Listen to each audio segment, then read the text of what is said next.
इस किस्त का आगाज एक शदीद जज्बाती मोड़ से होता है जहां आशिर और ऐशाल के दरमियान गलत फहमियां मजीद बढ़ जाती हैं।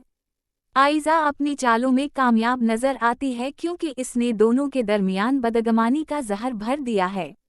आशिर अब भी समझता है कि ऐशाल ने इसके एतमाद को तोड़ा है, जबकि ऐशाल अपने दिल की बात सुनाने की कोशिश करती है मगर आशिर उसे सुनने से इनकार कर देता है। जब आइज़ा के ऐशाल के घर जाने की खबर असद को मिलती है तो इसका रद्दअमल सख्त और गुस्से से भरा होता है।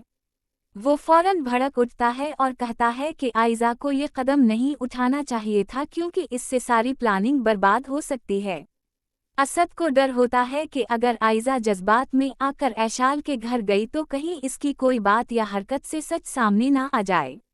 असद गुस्से में आइज़ा को फ़ोन करके सख्त लहजे में कहता है, इससे ज़्यादा तुम्हें हर वक्त अपनी मनमानी करने की आदत है। अगर तुमने कोई गलत कदम उठाया तो सब कुछ हाथ से निकल जाएगा। आइज़ा की बातों या रवैये से ऐशाल या इसके घर वाले शक में पड़ सकते हैं कि सारी साजिशों के पीछे वही है। जब ऐशाल के घर वाले इसके ससुराल आते हैं तो माहौल में एक अजीब सा तनाव होता है। सब कोशिश कर रहे होते हैं कि बातचीत शाइस्तगी के दायरे में रहे, मगर दिलों में बेचैनी साफ महसूस होती है।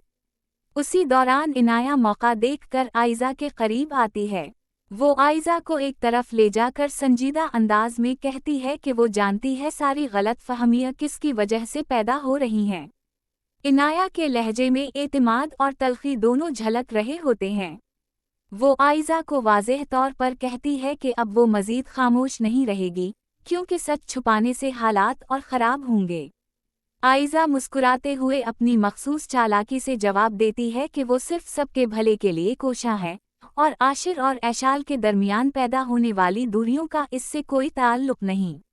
मगर इनाया के चेहरे पर यकीन की बजाय गुस्सा और नफरत साफ झलकती है।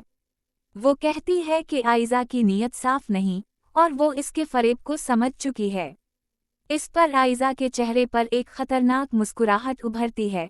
वो सर्द लहजे में कहती है कि कुछ बातें सबके समझने के लिए नहीं होती और इनाया को मशवरा देती है कि वो अपने मामलों पर ध्यान दे वरना खुद इस खेल में फंस जाएगा। ऐशाल जब आशिर के अब्बू के सामने आती है तो उसके लहजे में नरमी और आंखों में नमी होती है।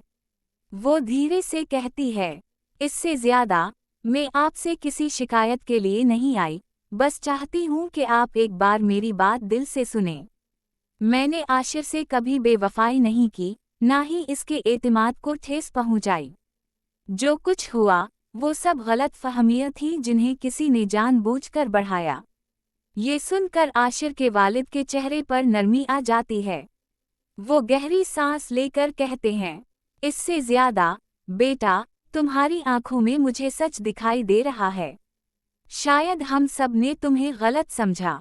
मैं कोशिश करूंगा कि आशिर को तुम्हारी बात समझ आ जाए, मगर तुम भी हिम्मत मत हारना।